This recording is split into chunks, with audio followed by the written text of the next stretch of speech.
जो लोग मुक्ति की चाह रखते हैं उनके लिए ये आयाम, जिसे हम महाकाल कहते हैं, सबसे ज्यादा महत्वपूर्ण हो जाता है। महाकाल मंदिर ये आपको अस्तित्व की जड़ों से हिला देगा।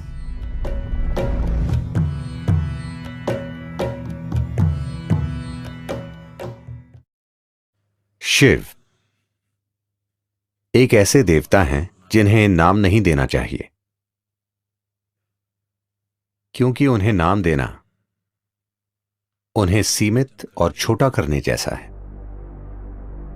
साथ ही साथ उनके कई सारे नामों का संग्रह भी इस अवर्णीय रहस्य को प्रकट करता है कि वो कौन है, या इस अवर्णीय रहस्य को कि ये सृष्टि क्या है। उनके तमाम रूपों में काल भैरव या महाकाल एक महत्वपूर्ण और साथ ही उग्र रूप है। महाकाल के रूप में वो समय के स्वामी हैं। काल भैरव के रूप में वो समय के विनाशक हैं।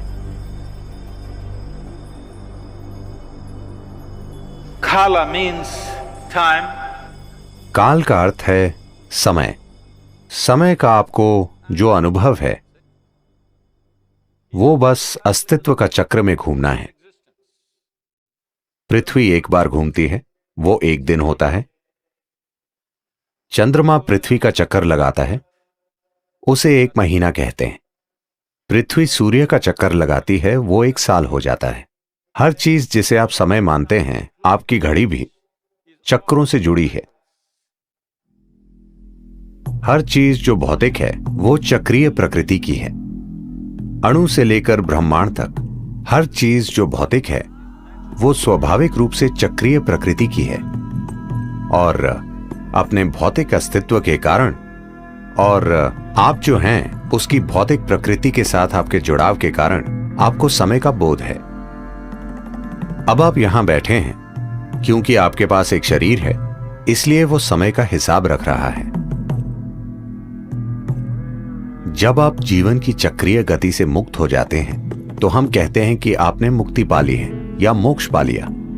तो जो लोग मुक्ति की चाह रखते हैं, जो लोग मोक्ष प्राप्त करना चाहते हैं, उनके लिए ये आयाम, जिसे हम महाकाल कहते हैं, सबसे ज्यादा महत्वपूर्ण हो जाता है।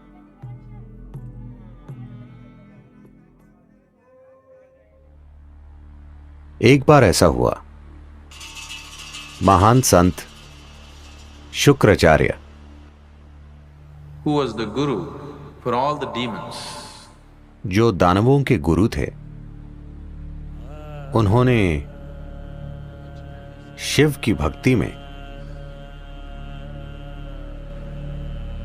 घोर तपस्या की और शिव को प्रकट होना पड़ा। जब वे प्रकट हुए तो शुक्राचार्य ने अमर होने का वरदान मांगा। फिर शिव बोले, यह संभव नहीं है। जो भी जन्म लेता है उसे मरना पड़ता है, कुछ और मांगो। फिर शुक्राचार्य ने कहा, मुझे कायाकल्प की शक्ति दीजिए, जिससे मैं किसी भी तरह के घाव, किसी भी तरह की बीमारी को ठीक कर सकूं। मुझे ऐसी शक्ति दीजिए। शिव, जो परम उपचारक हैं, सभी जड़ी बूटियों और औषधियों के स्वामी होने के नाते, शुक्राचार्य को संजीवनी मंत्र दिया। वो मंत्र जो लोगों की किसी भी प्रकार की बीमारी या किसी भी तरह के घाव या चोट को ठीक कर सकता था। जब शुक्राचार्य को यह संजीवनी मंत्र मिल गया तो दानव बहुत ही निडर हो गए और वे युद्ध के बाद युद्ध छेड़ने लगे। सभी दानव जो युद्ध में जख्मी हो जाते थे, किसी भी तरह के गंभीर घाव से, शुक्राचार्य उन्हें संजीवनी मंत्र से ठीक कर देते थे। तो इस वजह से दानवों की सेना एक भी आदमी खोए बिना लगातार लड़ सकती थी। देवता बहुत चिंतित हो गए और उन्हें लगा कि यह बहुत अन्यायपूर्ण युद्ध है, क्योंकि आप चाहे कितना भी लड़ लें, वे मरते ही नहीं, मगर हम मर जाते हैं। तो वे ब्रह्म के पास गए। ब्रह्म ने हस्तक्षेप किया और शिव से कहा, आपने शुक्राचार्य को इस तरह की शक्ति दी है, आपको उन्हें मारना होगा, नहीं तो दुनिया में पूरी तरह असंतुलन आ जाएगा। in the world. दानव देवताओं के खिलाफ अनुचित फायदे में हैं। फिर शिव बोले, उन्हें मारने की कोई जरूरत नहीं है, मैं उन्हें काबू में कर लूंगा। तो जब देवों और दानवों का युद्ध चल रहा था,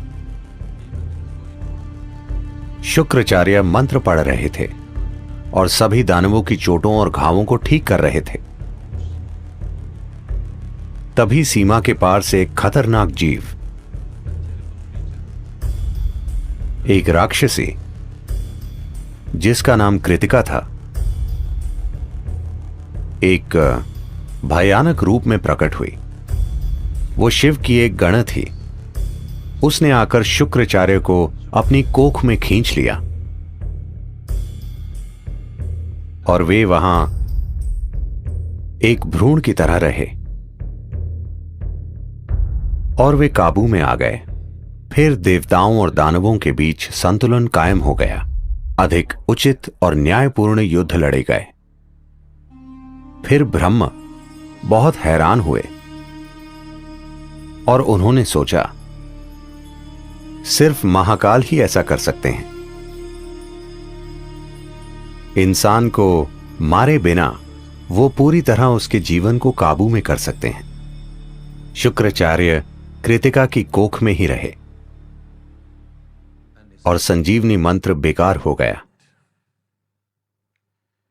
या दूसरे शब्दों में, महाकाल ने शुक्राचार्य के लिए समय को रोक दिया, जिससे वो आगे नहीं बढ़ सके।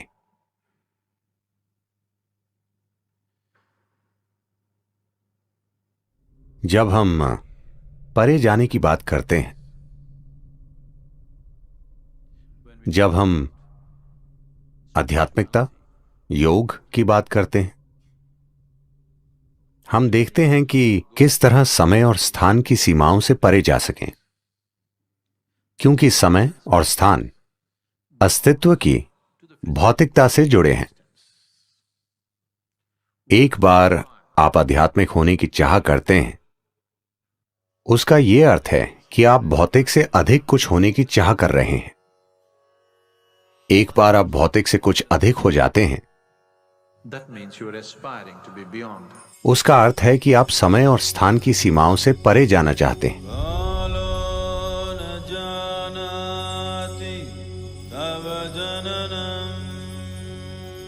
महाकाल मंदिर में जिस लिंग की प्राण प्रतिष्ठा की गई है, उसकी प्रकृति बेहद असाधारण है। यह आपको अस्तित्व की जड़ों से हिला देगा। यह प्राण प्रतिष्ठा वाकई अद्भुत है। इसका एकमात्र मकसद है कि ये किसी तरह आपको विलीन कर दे। इस मंदिर में पूरी तैयारी के साथ जाना चाहिए, क्योंकि ये बहुत शक्तिशाली है और कमजोर दिल वालों के लिए नहीं है।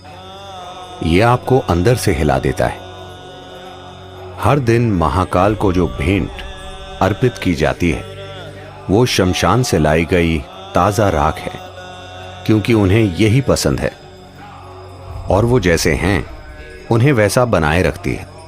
दुर्भाग्य से मैंने सुना है कि We be getting so bloody civilized.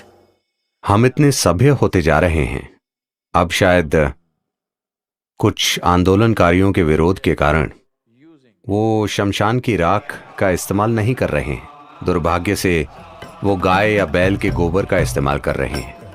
ये सिर्फ संस्कृति से जुड़ी चीज नहीं है, इसके पीछे एक विज्ञान है।